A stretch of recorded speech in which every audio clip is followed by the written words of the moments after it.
buenos días a los radioescuchas que nos sintonizan en las frecuencias de Telemetro Radio, a quienes nos ven por streaming a través de Metcon Go, así como en RPC Televisión, en señal de televisión digital terrestre, y a los miles que desde cualquier parte del planeta nos siguen en vivo o en diferido a través de las plataformas de Telemetro Cuarto Poder en YouTube. Bienvenidos a la emisión de hoy, miércoles 25 de septiembre del año 2024. Hoy se conmemoran 513 años desde el avistamiento del Mar del Sur por parte del adelantado Vasco Núñez de Balboa, un día como hoy de 1511. En materia internacional, el ejército de Israel llevó a cabo este miércoles una nueva oleada de ataques contra objetivos terroristas de Hezbollah en el sur del Líbano y el valle de Bekaa, en respuesta a un misil balístico lanzado por el grupo terrorista que alcanzó la ciudad israelí de Tel Aviv. Las fuerzas de defensa israelíes están llevando a cabo extensos ataques en el sur del Líbano y la zona de Bekaa. Los detalles serán informados en breve, señaló el ejército en un comunicado. También señaló que sus aviones de combate completaron otra oleada de ataques durante la noche contra objetivos terroristas de Hezbollah en todo el territorio del Líbano, y manifestó que entre los objetivos figuran edificios militares, decenas de almacenes de armas y lanzaderas de precisión, entre otros.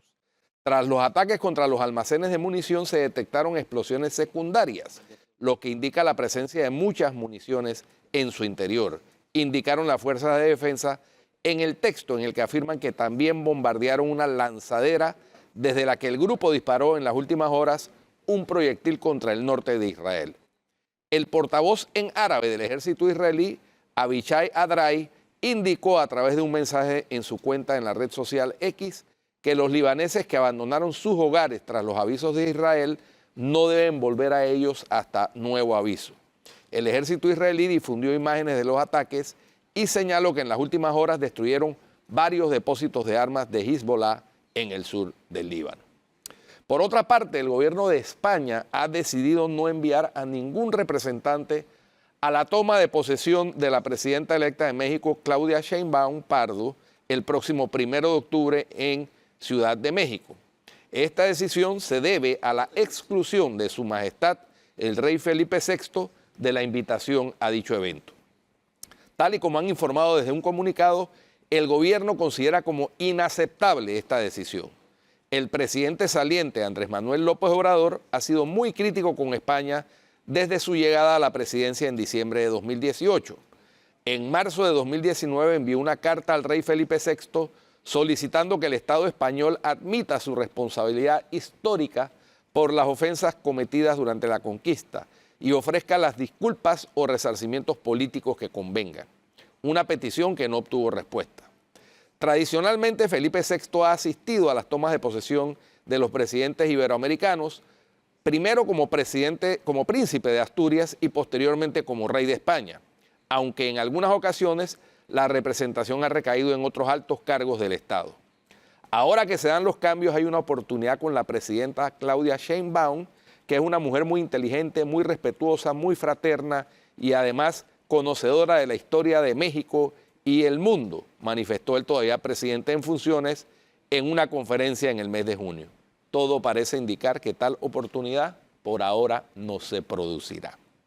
Por último, el presidente de Ecuador, Daniel Noboa, canceló su participación en la Asamblea General de la ONU para regresar a Quito y liderar los esfuerzos contra los incendios que afectan a la capital. Noboa afirmó que la situación es crítica y requiere una respuesta inmediata. El alcalde de la ciudad, Pavel Muñoz, informó que los bomberos enfrentan múltiples focos de incendio mientras el humo y las cenizas cubren varios sectores de la ciudad. Los incendios se dan en medio de la peor sequía del país en 6 décadas. He cancelado la agenda que tenía que cumplir como mandatario en la ONU. Quito nos necesita a todos. Regreso para comandar todos los esfuerzos ante el enemigo al que nos enfrentamos, informó el presidente de Ecuador, Daniel Noboa, en su cuenta de X sobre los incendios que azotan a la capital. Vivimos la peor coyuntura climática en décadas, lo que amerita decisiones urgentes a todos los niveles de gobierno. Si se encuentra que esto ha sido causado intencionalmente, los implicados serán procesados por terrorismo. Ecuador, la adversidad no nos encontrará más determinados que nunca, agregó el presidente Noboa. Eso es lo más destacado en materia internacional. Floromari Misrachi Ángel. Oye, he venido hoy en atuendo deportivo, ¿no? Vas a salir de aquí a hacer ejercicio, me imagino. Hay que salir corriendo, es la cosa. Saliste corriendo. Oye, ayer, aunque hubiera salido corriendo, ayer la ciudad estaba colapsada.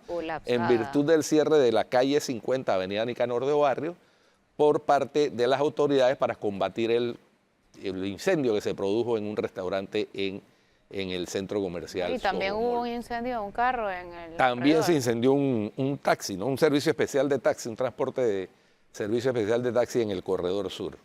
2 incendios. O sea, no solamente en Quito hay incendios. Se está prendiendo el rancho. Bueno. Cuidado. Se está prendiendo el rancho. ¿Viste lo de Isla Castillo? Sí, bueno, lo más sorprendente es la respuesta del Contralor. Dice que esa es una historia de éxito. Es una historia de éxito, una bella historia de éxito, algo así la calificó de Maravillosa historia de éxito. No, ya quisieran, Esa es una réplica. ya quisieran todos los abogados expertos en derecho administrativo de trayectoria nacional e internacional, como Jaime Franco, que también trabajó en la Contraloría, como Olmedo Sanjur, tener la suerte que ha bendecido a esta colega Odilia Castillo. Mira lo que dice el Contralor. La investigación no se atreve a decir que ha cometido un delito que no hay, pero parece que tiende a insinuar algo absolutamente falso.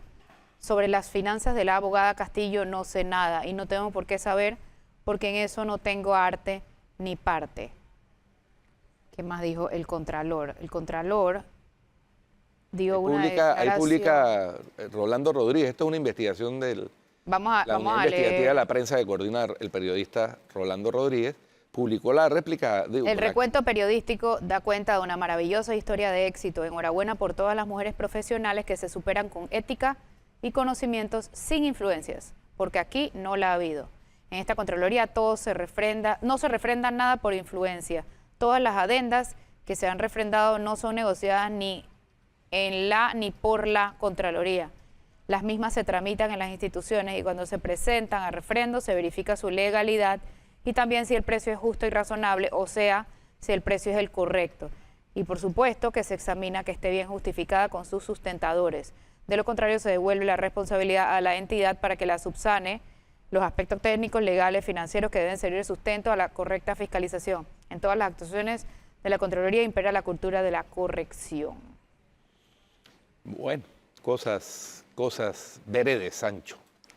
Oye, y viste que el presidente hoy interviene en la Asamblea General de la ONU, pero anoche estuvo en el Yankee Stadium, acompañado del canciller Javier Martínez Hacha y del ex cerrador, el más grande cerrador de la historia en las grandes ligas, Mariano Rivera, el panameño Mariano Rivera, y también lo acompañó su hijo. Desafortunadamente, los Yankees perdieron el juego 5-3 con los Orioles de Baltimore. Pero bueno. Baltimore. Bueno, y aquí también ustedes, no sé si vieron a quién nombraron como embajador en Nicaragua. Eddie Rodríguez, esa hoja de vida, no, tenemos que hablar de esta hoja de vida bastante importante. Eso va. Tiene un bachiller, sabe usar Word, Excel y PowerPoint. Espérate, que yo tengo que leerles esto porque esto esa será una maravillosa historia de éxito también. Por supuesto. A futuro. Por supuesto. Historia de éxito. Datos Aquí académicos. Forbes de venía a hacer un par de reportajes. Espérate, datos académicos, bachiller en ciencias, formación complementaria, seminario, taller, presupuesto y compras en el municipio de Barú, seminario de manejo previvero y vivero, seminario, taller sobre principios fundamentales en el área laboral. Son puros seminarios porque él es bachiller en ciencias y ya. Habilidades, trabajo en equipo, buena expresión oral y escrito, trabajo bajo presión. Conocimiento informático, paquete de Microsoft Office, Word, Excel, PowerPoint, Internet, Facebook, Twitter. O sea, podemos contratarlo como CM en todo caso, ¿no? Asistente administrativo municipio de Barú, comerciante independiente. Otros datos de interés, mira esto por favor. Licencia de conducir, tipo F, vehículo propio y disponibilidad para viajar. Hablemos de eso. Bueno. ¿Qué quieres que te diga? No sé, pero dime algo, porque yo ayer estaba que me daba como una embolia. Yo creo que al final, obviamente nosotros sabemos quién es el embajador de Nicaragua, ¿verdad? ¿No saben quién es el embajador en Nicaragua? Nosotros sabemos quién es el embajador Ahí en está. Nicaragua. O sea, el señor Martinelli es el embajador en Nicaragua. Entonces, y lo digo Se han porque... puesto a un moped. No, y te digo porque fue el señor Ricardo Martinelli que salió en defensa del señor Eddie Davis. Dice Ricardo Martinelli, da mucho pesar la miseria humana o envidia que tienen algunos cuando denigran a una persona sin conocimiento. ¿Ve? Está escuchando, Flor. Está bien. Que fue nombrada embajadora de Nicaragua Me ahora. da mucha envidia porque yo Cuando mato ya por fue ser embajadora en embajadora Nicaragua. ¿Ah? En Nicaragua del 2014 a 2019 del gobierno de Varela por 5 años y tuve el gusto y placer de conocerlo y me ayudó como panameño en un problema que tenía. O sea, En un problema que tenía, él dice. ya fue embajador en Nicaragua. sí, Varela lo designó. Exactamente. Siendo yo férrea oposición durante esa lúgubre época varelista. Además es un pichón de abogado Ojo. de la Universidad de ISAE. ¿Estás escuchando, Flor? Porque tú te pones a estar criticando al muchacho. Pichón de abogado, eso no Y eficiente productor agropecuario. ¿Estás escuchando, Flor? ¿Ves? Camacho, Una Camacho cosa. es También fue abogado de supervisor o carretera. gerente en Chiquita Brands. Ahí está. Oye, pero mira O sea, la eso. antigua bananera donde tuvo sumando cientos de O trabajadores. sea, Pues ¿y cuál será un hoja de excelente vida? embajador. Oye, Ahí está. ¿cuál hoja de vida quieres que leamos? ¿La de verdad o la de Martinelli? No, la de Martinelli. Él fue el que salió en defensa del... Yo estoy leyendo lo que dijo el señor Martinelli en su tweet. Vale. En su Dime quién te mensaje en defiende X. y te diré quién eres. Por eso Será- digo, hay un embajador en Nicaragua. Será- Dime quién te defiende y te diré quién Será eres. embajador entre la reprochable dictadura de Nicaragua. Palabras del señor. José Palabras Raúl del señor presidente José No Raúl. estamos aquí inventando nada. Aquí no estamos inventando nada. Tenaz. El tema es que tenemos un caso interesante. Ya te digo, aquí Forbes tiene que venir a hacer estos casos interesantes de éxito. Este señor, no, increíble, o sea, el señor Eddie Davis ya había Forbes. sido embajador en Nicaragua, nombrado por Juan Carlos Varela. Ojo, Ojo, obviamente Juan Carlos Varela sale en defensa también de Eddie Davis porque fue su embajador. También y también terrible, el expresidente también Ricardo terrible. Martinelli sale en defensa de Davis porque quiere que sea embajador. Mira, a mí me preocupa O sea, ahí mucho, está. a mí me preocupa mucho Ahí está el cuando asunto. Martinelli defiende a alguien, pero ¿sabes qué me preocupa más? ¿Qué? Cuando Martinelli y Varela defienden a alguien. Entonces, No, es por eso delicado. estamos en una situación totalmente surrealista. Pero obvio, aquí también. Ah, no, y encima tenemos el caso de un asilado que va a ser el embajador. Obviamente. O sea, estamos viendo una realidad totalmente surrealista. Entonces, Y- los que lo criticamos somos envidiosos porque Total. queremos ir. Tú eres la envidiosa. Claro, Tú de eres la que está mato. O sea, criticándola. mi Sí. sueño era irme de embajadora a Nicaragua. Claro, me imagino. Sí, tú Eso te es lo que tú imaginas, querías. claro. ¿Estás viendo? Lo que yo digo. Mejor nos reímos, ¿no? Mejor nos reímos No, no, frente a las sí, cosas que terrible. uno ve. Ahora, lo cuestionaron muy duro en la comisión de, Sí. Al menos, de pues. Relaciones Exteriores. Sí, hubo un cuestionamiento. Mira, O sea. hace rato yo no veía a una comisión de Relaciones Exteriores tan activa como la que estamos viendo ahora. Porque normalmente estos nombramientos pasan sin pena ni gloria en la Asamblea. Y, Sí. y es más, la Comisión de Relaciones Exteriores es como un mero trámite. Pero viste la cara, Sin de, la embargo, cara del ahora hubo un- canciller, la cara del Sí, canciller sí, cuando sí, le da sí, la sí, mano sí, y sí. que Sí. Hubo fuerte cuestionamiento a los nombramientos y está bien. Bueno, porque y es está parte de bien, su y está trabajo. bien que se hagan, porque una de los statements o de las declaraciones que hizo el presidente José Raúl Mulino fue que iba a cambiar el tema Sí. de los amiguitos y las Sí, sí, cuestiones en el servicio exterior. y Cosa que tenía no sucedió. Y que tenía que ser un servicio exterior profesional, etcétera, etcétera, etcétera. Ahí están los resultados. Discurso. Bueno, pero, ahí están los es- resultados en tres ahí cosas: está el embajadores, cuestionamiento. notarías y consulados. Ahí está el cuestionamiento en la Asamblea. Oye, esta mañana vino al noticiero matutino el expresidente y ex candidato a la presidencia Martín Torrijos. Oye, vive. Sí. Mira qué O sea, bueno. yo le pregunté porque mucha gente decía que él después de la elección se iba a perder. No se lo dije así, ¿no? Porque ese era el presupuesto. Él anda armando su partido y está haciendo conexiones. Eso lo dijo Guido, lo dijo. Es más, tú nos habías dicho algo de eso. Sí, cómo no. Yo no te creía, Bueno. pero lo dijo personalmente ya. ¿Sabes está con quién armando su conversó? ¿Sabes con partido. quién conversó la Sí. semana pasada? ¿Con quién? Con el ex representante de Corregimiento de Bellavista, Ricky Domínguez. Ah, ¿Y wow. con Ramón Ashby no ha hablado? No, que me asusté cuando dijo Yo el también. representante, pensaba que decir Ramón Ashby. No, no, Porque no. Ramón Wow. Ashby dice que está perdido porque Ahora, exceso de ejercicio, dice. Exceso de ejercicio. ¿Qué Está es eso? incapacitado por exceso de Yo no ejercicio. sé cuál me da más risa, si el exceso de ejercicio de Ramón Ashby o la incapacidad de una clínica inexistente de Zuley Rodríguez. Una de las dos, pues. Una de las dos. Aquí estamos hechos, casualmente, el sistema está hecho para ese tipo de circunstancias, Flor. Increíble. Bueno, pero regresando a Martín Torrijos, él va a conformar su partido político, ya lo dijo, está en ese proceso.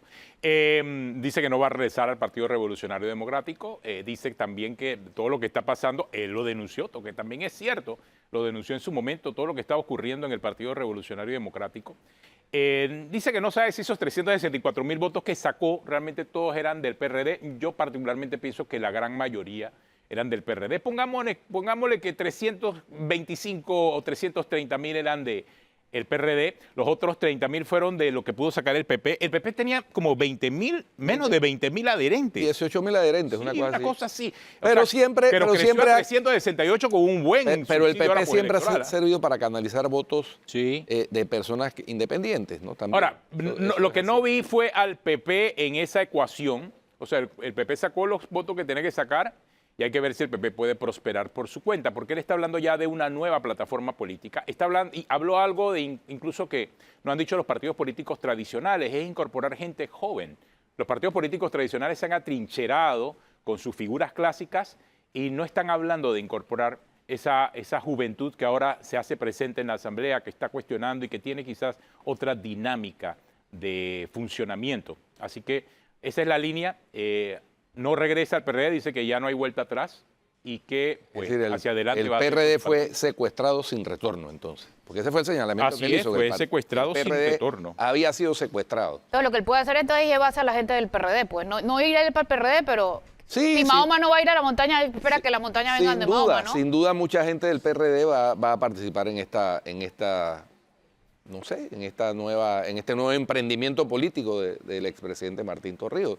Él tiene sus simpatizantes dentro del PRD, incluso los tuvo dentro del gobierno de Laurentino Cortizo, ¿no? Recuerden ustedes que había funcionarios que abiertamente estaban apoyando a Martín Torrijos en sus aspiraciones presidenciales, así que no me sorprendería que esos abandonen el PRD, que aparentemente va tan sin rumbo y sin comandante como fue el gobierno de Laurentino Cortizo, Sí. y acompañan a Martín Torrijos en El PRD está esta. sin meta, sin rumbo, Sí, sin, sí. sin todo, pero bueno. Está vía Zoom Giselle Burillo, Flor. ¿Ya? Sí, ya la tenemos en contacto. Entonces, A petición de ¿Ya Flor. o inmediatamente? Si quieres, vamos al cambio y regresamos Vamos al cambio, sí, pues. A con petición Giselle de Flor, Burillo. que fue la que la dijo Tú dijiste mañana que de nuevo. Mañana sigamos, Así que es, vamos a seguir con Vamos a seguir. Giselle Burillo. No, ha dado noticias, No, es que déjame decirte que Giselle Burillo en su regreso a la política Puso brava a Carlos Hauten. sobraba un montón de gente, solamente a Carlos Hauten. No, La hay a cantidad- nivel. La cantidad de glosas que le sacaron a Giselle Burillo es impresionante, pero regresamos con ella después de la pausa, aquí en Cuarto Poder.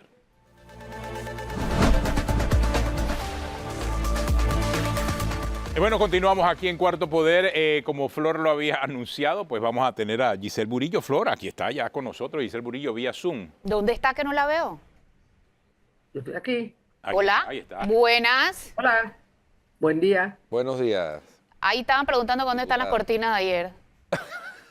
Ah, no, ya cambié De spot. De spot. Ya cambié De backing. de área. Te puso como brava la gente ayer. ¿Qué pasó? Porque, Y a nivel estaba brava.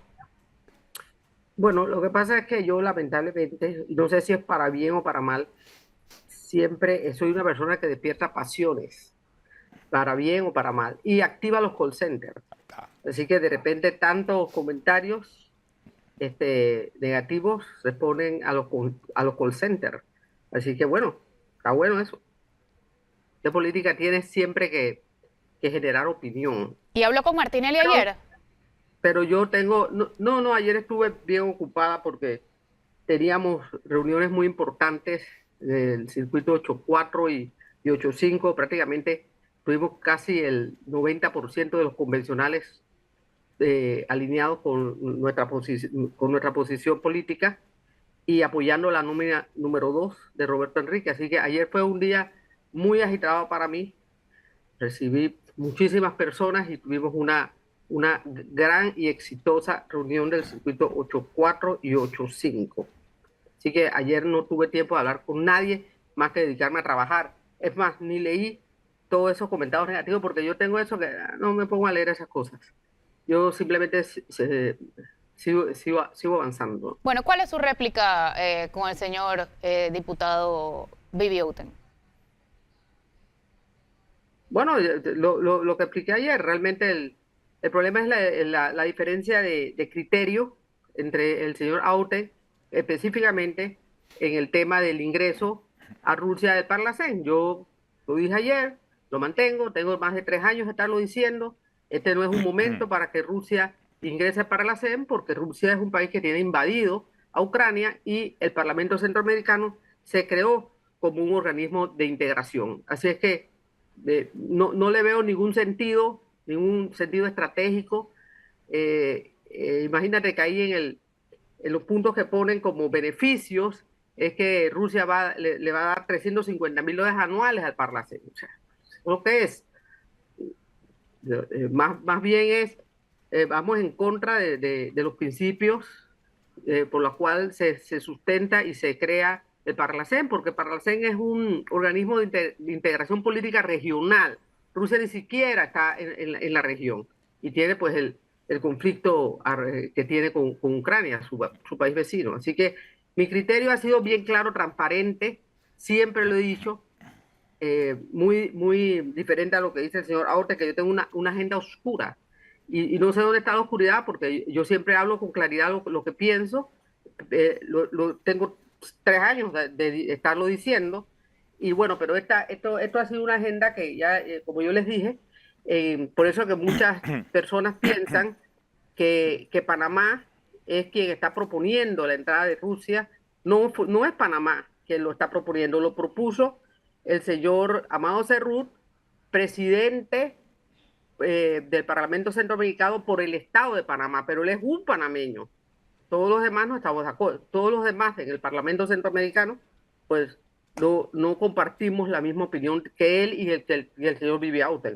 En el caso suyo, Giselle, ¿usted no está de acuerdo con que eso ocurra entonces?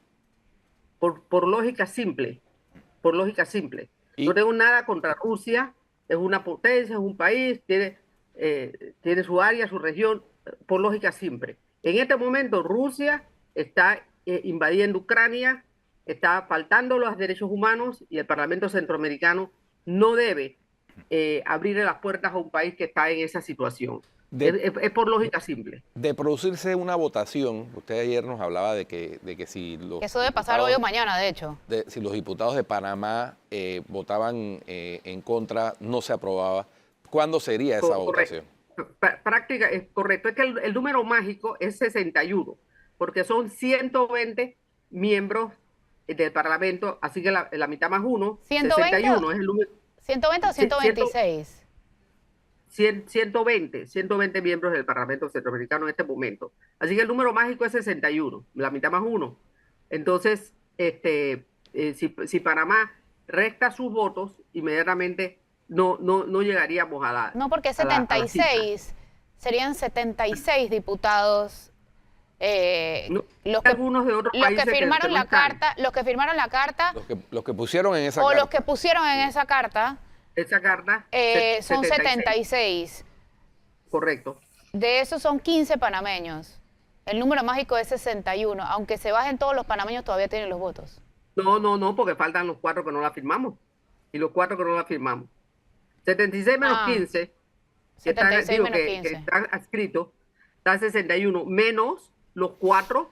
No, porque no serían 76 menos 15, porque ahí estaría el combo de Outen y sus amigos que sí votarían. Bueno, entonces sería 76 menos 14, porque él es uno nada más. ¿Él sería solo uno? Solamente uno. Sería 76 menos 14, eso da 62 menos 4, que fue... 58. Exacto, menos 4, entonces eso es lo que es, 58, o sea, no pasaría, Rusia no pasaría si Panamá se mantiene siguiendo la política diplomática que tiene nuestro país. Yo me quedé pensando en algo, la Cancillería no se ha reunido a decirle qué es lo que les está pasando, ¿esto va en contra de la posición del gobierno? Claro que sí, la Cancillería nos invitó a una reunión y se reunió con nosotros y explicó exactamente el mismo criterio, el mismo que yo te he esbozado. Claro, lo hizo con mucho más detalle y con mucho más ejemplos, pero es el mismo criterio. ¿Y qué les dijo? Digo, ok, no debería pasar, pero ustedes son libres de hacer lo que quieran, ¿o qué? Digo, el voto puede ser... Ellos están tratando de hacer una votación secreta. Normalmente las votaciones del Parlamento Centroamericano son abiertas, o sea, tú levantas la mano o puedes decirlo, voto a favor de tal. Pero ellos están tratando de hacerlo secreto casualmente para que la gente se atreva a votar y no sean identificados quiénes votaron a favor y quiénes en contra. Pero eso está pasando en este momento porque Hoy a las 4 de la tarde empieza la plenaria, hora de Panamá, 3 de la tarde en Guatemala. Hoy a las 4 empieza la plenaria y en estos momentos todavía la Comisión Política y la Junta Directiva, que son los que hacen la agenda que se va a tratar en la plenaria, no han acabado de aprobarla. Generalmente la aprueban un día antes, pero parece ser que sienten que no tienen los votos y no quieren arriesgarse a pasar una votación y perderla. Que desde su punto de vista, al usted no estar de acuerdo con esa alianza con la Duma rusa, ¿qué es lo que busca Rusia entonces por estos lares? ¿Qué piensa usted? No sé, una expansión, no sé, de su política y una influencia, estando desde el Parlamento Centroamericano, tienes acceso a los países de Centroamérica.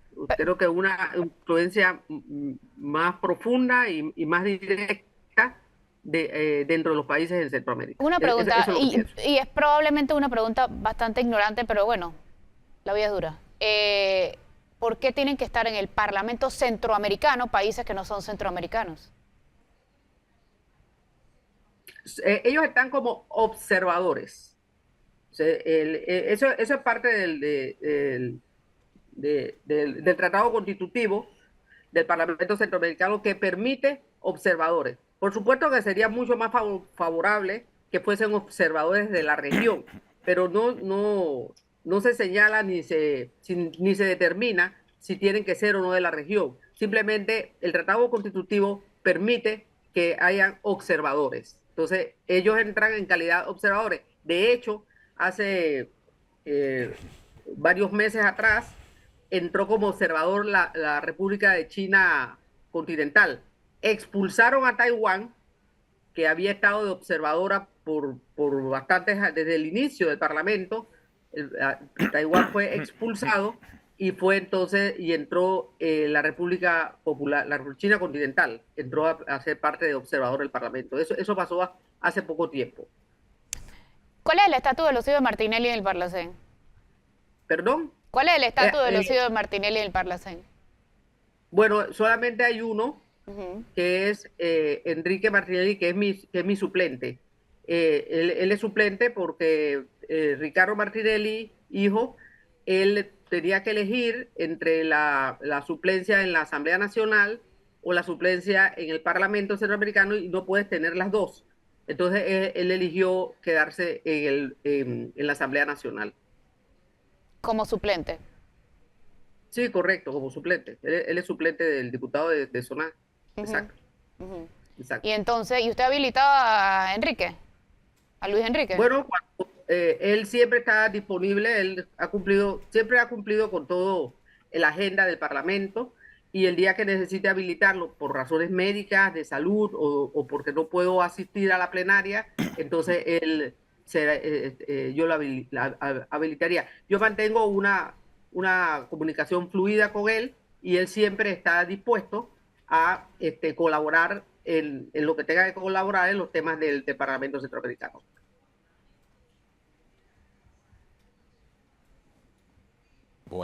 Bueno, muchas gracias, Giselle, gracias por acompañarnos aquí en Bonilla. Cuarto Poder. Queda claro entonces que si se da la votación hay que esperar el resultado de los diputados de Panamá, que son los que van a hacer que pueden hacer la diferencia.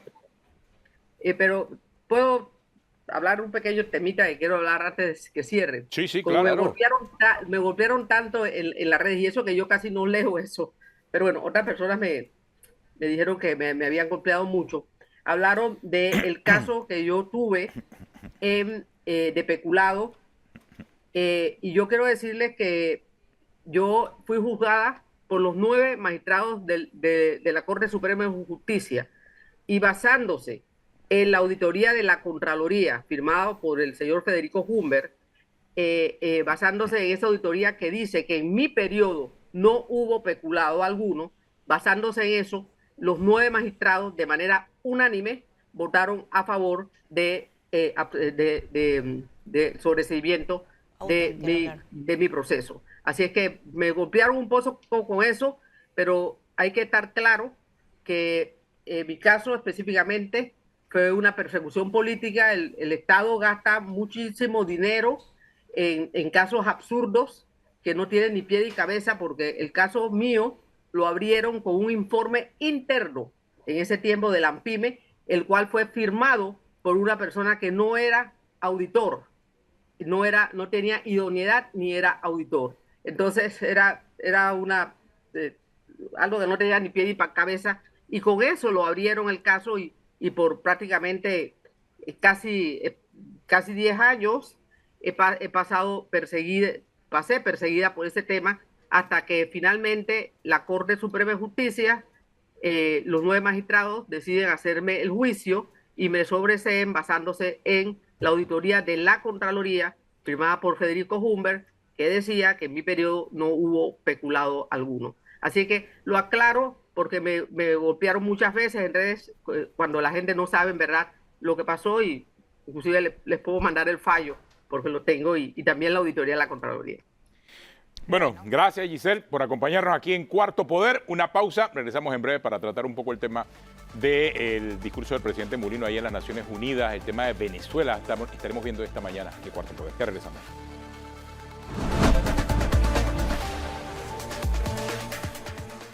Continuamos aquí en Cuarto Poder, y hoy el presidente de la República, José Raúl Mulino, en una sesión ante las Naciones Unidas, en donde van pues todos los mandatarios líderes del mundo, hablará acerca de un tema importante para Panamá y para la región. Por un lado, la migración irregular, pero el segundo tema, o quizás el primero, es la situación en Venezuela.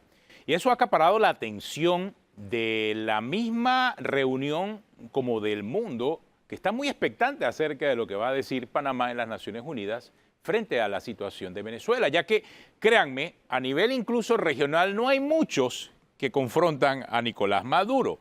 Más allá de Milei en su estilo, que lo está haciendo, el resto de la región guarda silencio ante lo que está ocurriendo en Venezuela, con excepción del presidente José Raúl Mulino, al punto que va a llevar el tema a las Naciones Unidas. Las Naciones Unidas, por su parte, con ese lenguaje diplomático, siempre tratan de estar bien con unos y con otros y con todos los sectores, pero no es muy común que un presidente de una nación salga a defender o a atacar al presidente de otra nación, o en este caso al dictador que somete a otra nación, como es el caso del señor Nicolás Maduro. Bueno, ese papel lo está jugando el presidente de Panamá, José Raúl Mulino, en la reunión de hoy de las Naciones Unidas.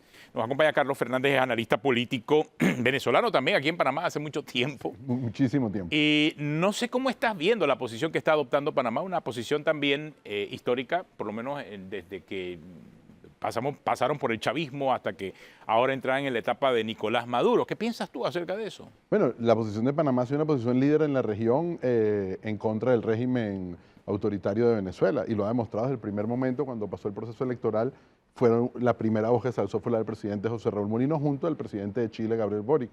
En esta Asamblea 79 de las Naciones Unidas, ya ayer hay 4 discursos fundamentales que hablaron sobre el tema de Venezuela. Joe Biden, en un primer lugar, hablaba sobre que el mundo sabía lo que había pasado en Venezuela, haciendo referencia al régimen autoritario venezolano. Lo dijo Gabriel Boric, pidiendo una intervención en el tema venezolano, y también Bernardo Arévalo habló sobre este tema, el presidente Arévalo como el presidente Santiago Peña de Paraguay. Hoy el presidente Mulino tiene 2 temas fundamentales que se han planteado dentro de la agenda: el tema migratorio y el tema de las listas grises, pero el tema migratorio pasa por el tema de Venezuela. Claro. ¿Y por qué? Porque hoy el Darién tiene, hasta junio de este año, hay 182.000 migrantes que han pasado por el Darién. De estos 182.000, más del 60% son venezolanos. Y en los últimos meses, cuando en el último mes, cuando el presidente hace referencia a que estamos ante un problema internacional, han aumentado el número de migrantes de Nepal y de China. O sea, esto es un tema global lo que está pasando actualmente con el tema de migración a través del Darién. Pero un tema también que el gobierno panameño lo ha hecho propio. O sea, porque llevarlo ante Naciones Unidas, además de todos los pronunciamientos que hemos visto de apoyo no solidario, apoyo de Estado, o sea, al punto en que prácticamente nuestras relaciones con Venezuela están en su peor momento de los últimos 20 años. O sea, en este instante, lo ha hecho propio el tema venezolano, claro, Mulino. El presidente Mulino puede sentirse identificado con lo que él vivió a través de la cruzada civilista y en su momento vivió Panamá. Además lo hace a un riesgo de un tema económico. Se suspenden los vuelos totalmente venezolanos, se suspenden los vuelos, las relaciones de todo tipo de vuelos, expulsan al personal diplomático, el presidente Molino trae a su personal diplomático y eso obviamente va a traer consecuencias económicas inmediatas, no solo a través de la línea aérea, sino también a través de la zona libre de Colón, que presentaba un balance de casi 100 millones de dólares mensuales. Entonces, es una decisión que está colocando por encima el tema político que el tema financiero, porque es lo que él considera que apuesta. Y ha sido muy claro en señalar al gobierno venezolano como un gobierno que no ha cumplido las reglas fundamentales de la democracia, como la transparencia, la demostración de actas, como una elección libre donde la gente pudiera participar y donde los resultados pudieran ser auditables. Este tema, Carlos, de la migración irregular obligada, pues, no, porque voluntaria no es. Una cosa es la migración irregular que tiene que ver con coyotes y con tráfico de personas y todo esto, y otra la que tiene que ver con la gente que sale buscando oportunidades porque en su país no la encuentra, necesariamente tendría que ser abordado de manera multilateral. Es decir, no solamente con Estados Unidos, que es el país a donde la mayoría de los migrantes aspira a llegar, con el país de paso, que es Panamá en este caso, el país que recibe el grueso de la migración, el primer impacto de la migración, sino también por los países que causan esa migración. Bueno, el país que la causa no se preocupa tanto porque sus nacionales se están yendo. Y un régimen como el régimen venezolano, la migración le ha servido para tener un mayor control político de lo que está sucediendo en su país. Pero fíjate que el caso del Darién es un caso curioso, si se puede hacer, o hay que revisar, y por eso es que tanto Antonio Guterres, secretario general de la Organización de Naciones Unidas, y el propio presidente Molino, en su intervención del lunes en la Cumbre del Futuro, hacía referencia al multilateralismo. ¿Por qué? Porque el migrante ya sabe qué hacer. El migrante llega al Darién, en el gobierno pasado, el gobierno panameño lo colocaba en autobús que lo dejaba en Paso Canoa y él seguía su ruta a Costa Rica, pasaba a Nicaragua, sabía cuánto era lo que tenía que pagar por el sello nicaragüense, hasta llegar a México para después atravesar la frontera de los Estados Unidos. Perdón.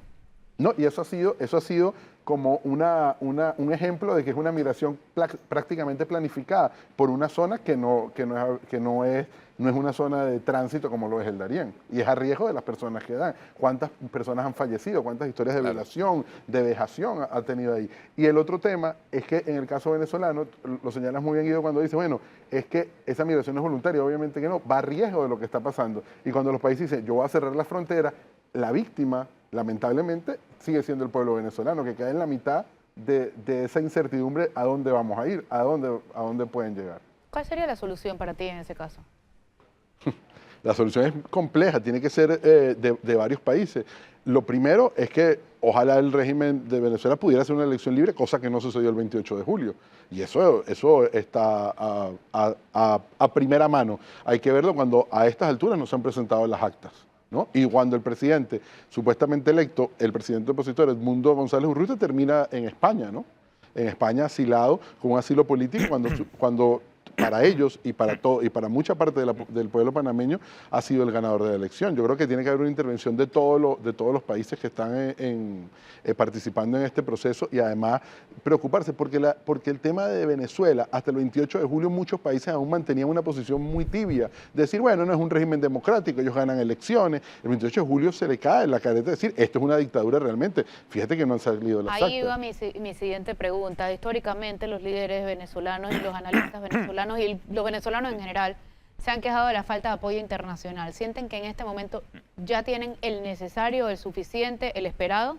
Sí, yo siento que el mundo está volteando a Venezuela. Tal es así que en esta cumbre 79, ya en el primer día, 4 o 5 países intervienen y hablan de Venezuela como un tema puntual de lo que está sucediendo en la región. Ok, si con todos los ojos puestos en Venezuela la situación no cambia, ¿qué queda? Porque siempre se decía, bueno, es que lo que necesitamos es apoyo internacional para tumbar esta dictadura. Ya lo tienen. ¿Qué pasa si no pasa nada? Bueno, tiene que seguir luchando. La dinámica política te llevará a lo que está a hacer. Tampoco el gobierno está en una posición muy cómoda, el gobierno venezolano en este momento.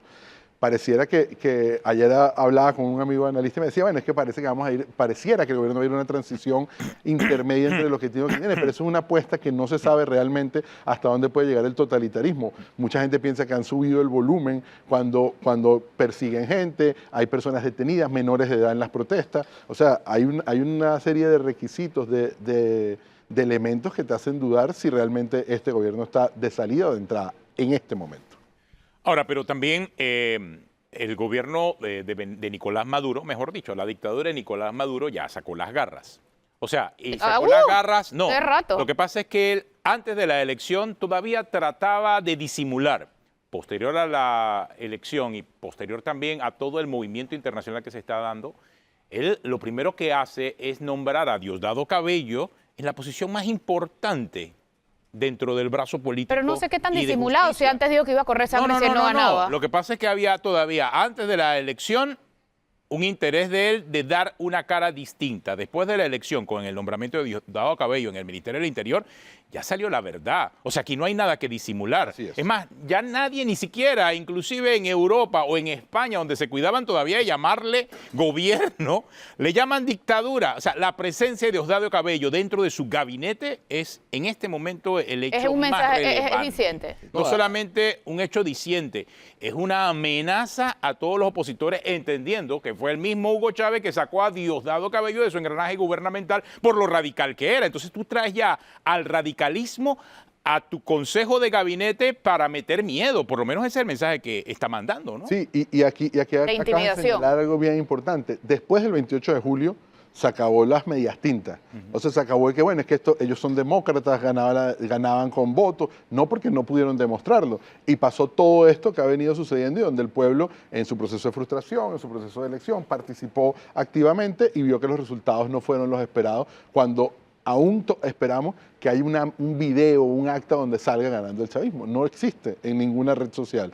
Y además no han mostrado las actas todavía, no se ha mostrado el resultado electoral. Ha sido todo de manera autoritaria y totalitaria. Aparte de que la presión internacional, recordemos que se dio, hizo que Venezuela firmara varios acuerdos, ¿no? El acuerdo de Barbados, etcétera, donde se comprometía a hacer unas elecciones limpias. Evidentemente ha incumplido todos esos acuerdos del régimen de Maduro y ahora está cada vez más aislado. Yo coincido con esa visión de algunos analistas de que el gobierno venezolano está en una situación cada vez más difícil, cada vez de mayor ingobernabilidad y por supuesto que carece de cualquier tipo de legitimidad a nivel internacional. ¿Quiénes son los países que apoyan a Venezuela? Irán, Rusia, ¿no? Nicaragua, Cuba. O sea, realmente son los países parias del planeta, ¿no?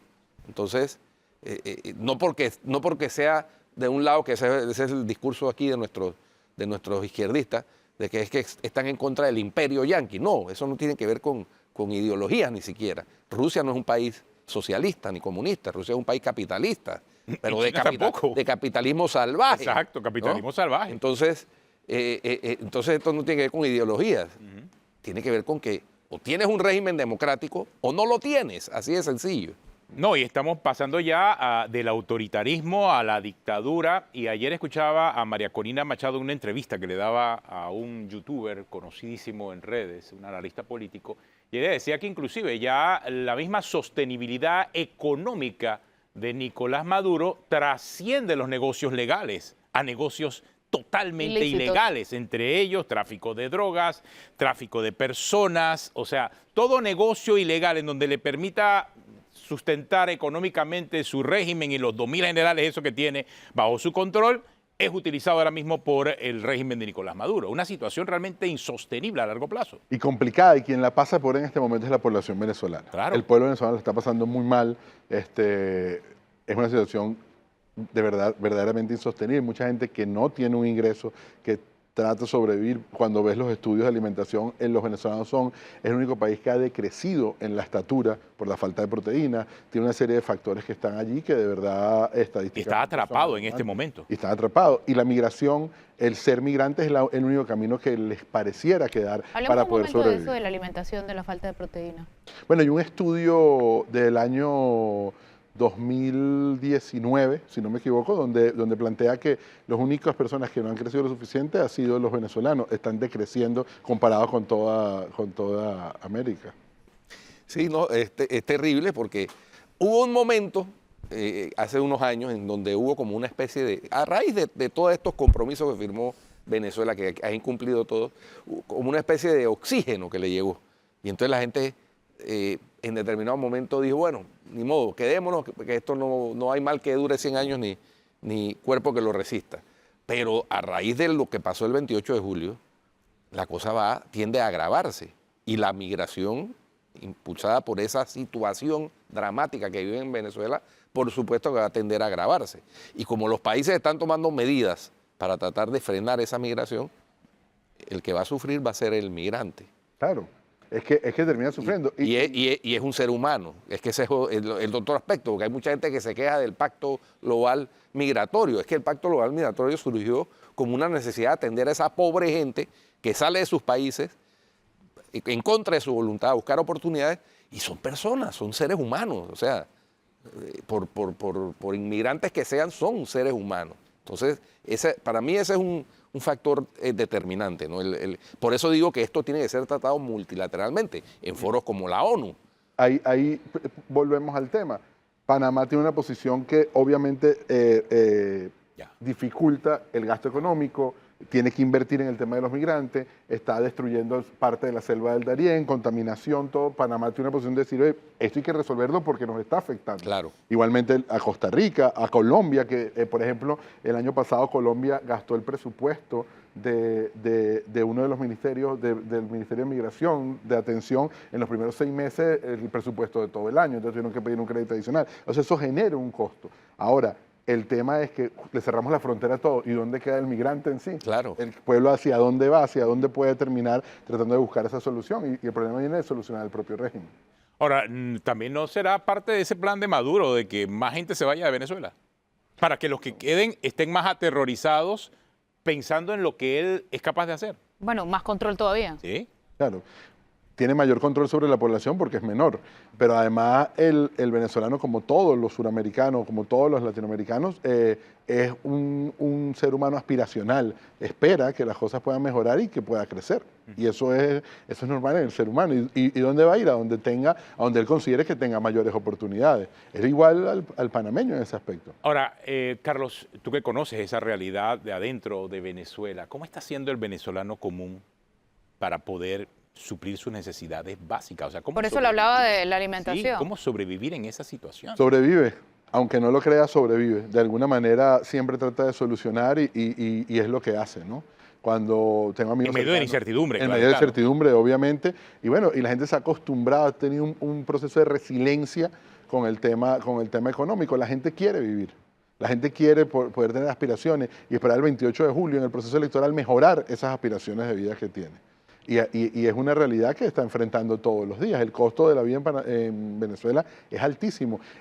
Yo siempre les pongo un ejemplo. Vale lo mismo que en Panamá, pero allá ganas $20 al mes. Wow, Así increíble. que tiene o 30, o 50, o 100, dependiendo de las actividades a las que te dediques. O 300, una cajera puede ganar $25 a la semana.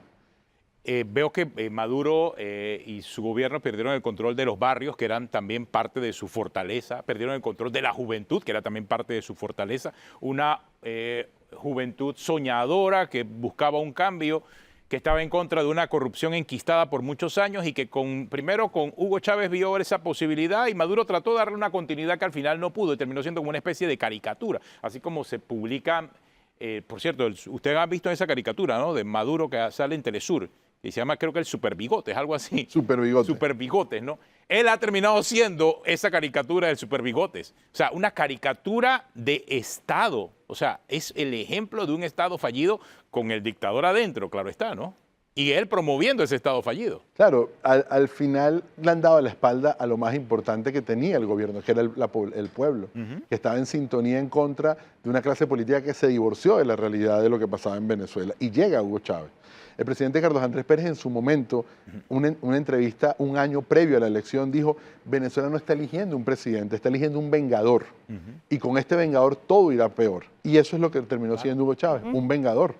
Y el vengador hizo que los problemas crecieran, la corrupción, el problema del abuso de poder, la falta de liquidez, y fue así lo que tuvo. Y Chávez lo entendió muy bien y hizo el proceso que tenía que hacer para tratar de convivir. Por eso es que existió en un momento, en el año 2005, por ejemplo, la clase media estaba en un momento en sintonía con lo que pasaba Chávez, con Cadivi, con dólares preferenciales, estaba en sintonía, crédito, o sea, estaba en ese proceso que al final terminó como, lamentablemente, ya todos sabemos, en un país en crisis. No, el problema fue que Chávez murió también. Bueno. Y, No, no, no, Y yo creo que si hubiera vivido, pero la crisis estaba... Sí. Pero es que estaba- o sea, ese con sí es Chávez un o sin problema. Chávez, la crisis iba a La venir. crisis estaba montada. La diferencia es que el que era el héroe termina muriendo en la mitad del camino y nunca le termina señalando de las cosas que sucedieron. Claro. Y viene el sustituto, el suplente, y termina en un proceso donde asume una serie, y además una serie de decisiones que no tienen absolutamente nada que ver con lo que representaba en ese momento el chavismo. Bueno, que una situación muy crítica. Pero Muchas gracias, Carlos. No, gracias a ustedes por el espacio. Sí. Siempre la verdad. Se nos acabó el tiempo. Si usted sigue en Telemetro Radio, siga con los muchachos del brunch y en RPC Televisión, El Gordo y La Flaca. Hasta mañana.